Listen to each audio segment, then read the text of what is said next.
La C500 en fait se veut vraiment une caméra polyvalente. C'est-à-dire qu'on peut aussi bien l'utiliser pour faire du film que pour faire du concert, du live, de la télé. Il n'y a pas de problème là-dessus.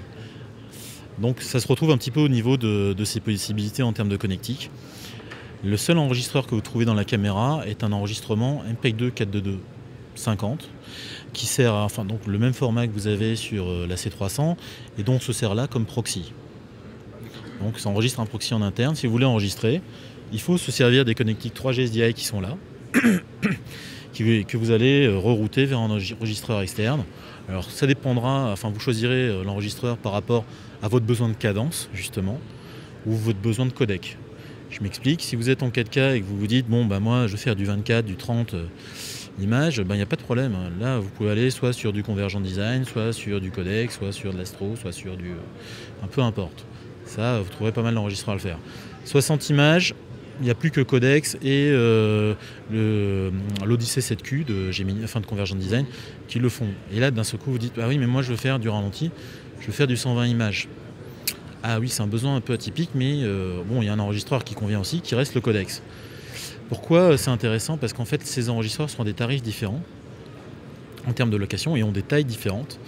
Et du coup, ça ne grève pas votre budget, enfin, vous n'allez pas, je dirais, plomber votre budget par rapport à un enregistreur dont vous ne servirez pas. C'est-à-dire que ça ne sert à rien d'aller vers un enregistreur Codex qui coûte 3 fois le prix des autres si vous n'avez pas besoin de faire de ralenti. Pour pouvoir profiter de l'avantage qu'a la C500 sur la C300, il faut un enregistreur externe. Tout à fait, tout à fait. Autrement, ce sont strictement les mêmes caméras en termes d'enregistrement interne. Au niveau de la connectique. Donc celui-là, en fait, vous sortez directement un signal RAW de la caméra. Donc c'est très très intéressant parce que donc vous allez attaquer soit un enregistreur externe directement, soit autrement vous pouvez récupérer 2 fois le même signal si vous êtes sur des cadences de type 24, 25, 30p. Et donc vous pouvez dire, ben là, moi sur ce connecteur là, ce que je veux c'est récupérer le signal RAW. Et sur l'autre connecteur, ben, ce que j'aimerais bien, c'est récupérer un proxy ACES. Vous pouvez l'utiliser pour attaquer un moniteur qui est aussi ACES compliant. Et donc, ce qui est intéressant, c'est que du coup, vu que vous êtes sur un workflow ACES, ce que vous filmez, vous l'avez sur le moniteur. Il n'y a pas de problème, on va dire, de dérive colorimétrique ou autre. Ça colle. Ça colle. Bon, après, il faut avoir le moniteur qui va bien. Nous, on a un moniteur 4K chez nous qui s'y prête et qui accepte effectivement les proxy ACES. C'est quelque chose de normalisé, c'est pas quelque chose de propriétaire. Est-ce que Canon du coup a prévu de sortir un jour un enregistreur externe et sur combien de bits la caméra fonctionne? Alors en 4K, on est sur du 444 10 bits avec le log. Et en 2K, on monte en 444 12 bits. Donc c'est à dire qu'on peut récupérer directement sorti de la caméra sur un signal sur un câble 3G sur un câble 3G SDI, un signal 12 bits 444. Donc là, vous êtes plus que confortable. Et là, derrière, par exemple, si vous avez un petit sound device PIX qui accepte ce type de signal, vous branchez dedans et vous aurez le meilleur des signaux qu'on peut obtenir en 2K. C'est très très impressionnant. J'ai la caméra, elle fait 1,6 kg. Donc c'est vrai que ça reste extrêmement léger pour une caméra 4K et pour faire une captation 4K. C'est ce qu'a utilisé Lelouch pour le tournage de son dernier film.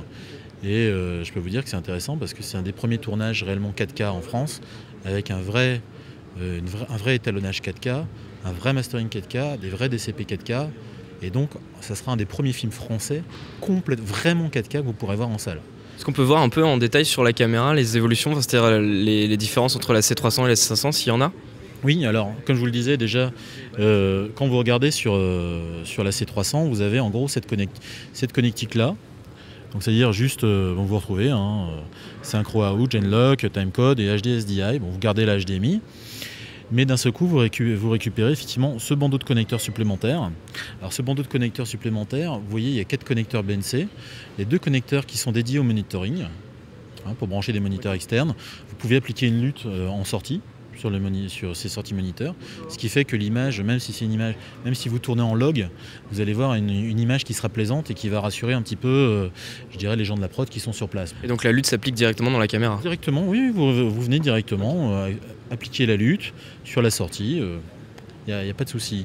Après, les 2 sorties qui sont là, effectivement, sont utilisées soit pour attaquer un enregistreur externe, soit pour attaquer directement un mélangeur HDSDI, hein, un mélangeur de prod par exemple, si vous faites de la prod de type télé. Alors là, vous ne retrouverez pas beaucoup de différence sur cette face-là par rapport à ce que vous avez sur la C300. La seule petite particularité, c'est qu'effectivement, là, vous avez une touche qui s'appelle Lens Exchange, qui est pensée pour les tournages un peu compliqués, où on n'a pas envie d'éteindre la caméra pour changer d'optique.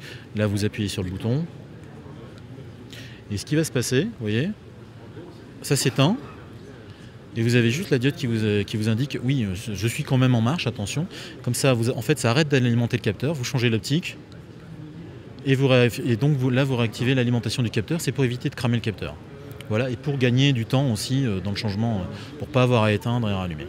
Il y a 2 ventilateurs qui sont là, qui sont petits, qui font pas énormément de bruit, mais malgré le fait que ça fasse pas beaucoup de bruit, ça peut être problématique dans les scènes un peu intimistes et autres. Donc ce qui se passe, c'est très simple. Dès que vous appuyez sur enregistrer, vous n'avez plus de bruit parce qu'il se coupe immédiatement. Vous arrêtez l'enregistrement, ils se remettent en marche. Donc la durée de tournage sans ventilateur, d'après ce qu'on a vu sur le tournage de Lelouch, qui a l'habitude de faire des plans très longs, c'est 13 minutes. Au-delà des 13 minutes, la caméra va se couper ou... En fait, au-delà des 13 minutes, vous allez avoir un avertisseur sur l'écran. Vous allez avoir un thermomètre qui va apparaître, qui va vous dire, en gros, dans 15 secondes, moi, j'ai chaud, j'allume les ventilos. Okay. Voilà. Comme Canon prévoit de faire des mises à jour sur les caméras, est-ce qu'on peut imaginer qu'un jour, elle va sortir du 4K en 12 bits et avec des fréquences d'image supérieures ou quelles sont les prochaines évolutions? Alors, du 4K à 12 bits, pourquoi pas, mais non. Non, pourquoi? Il y a une très très bonne raison, c'est-à-dire que il y a deux choses qui sont un peu contradictoires dans le 4K. Il y a la recherche de la perfection. Effectivement, là vous direz, écoutez, oui, on peut monter jusqu'à, je sais pas, 16 bits ou plus, mais c'est très très problématique sur le stockage. Parce qu'effectivement, plus vous allez monter en fait en termes de qualité de signal, plus vous allez générer en fait de fichiers qui seront gros et très très lourds à gérer. Donc c'est-à-dire que par exemple, du 4K 10 bits, comme il le sort, on est à 920 Go de l'heure. Donc pourquoi se limiter? Tout bonnement parce que à 10 bits avec du log, on arrive à avoir l'équivalent d'un signal 14 bits. C'est ça l'intérêt du log aussi, c'est-à-dire que le log, c'est une courbe de gamma qui va vous permettre de garder toutes les informations dans le bas du spectre et toutes les informations dans le haut du spectre. Donc ça signifie que vous aurez toujours le détail dans les scènes sombres, vous aurez toujours le détail dans les hautes lumières. En utilisant le log aussi, l'avantage c'est qu'à l'étalonnage, on aura énormément de matière pour pouvoir faire votre étalo et je dirais que ça contemple parfaitement les coloristes pour l'instant avec lesquels on travaille.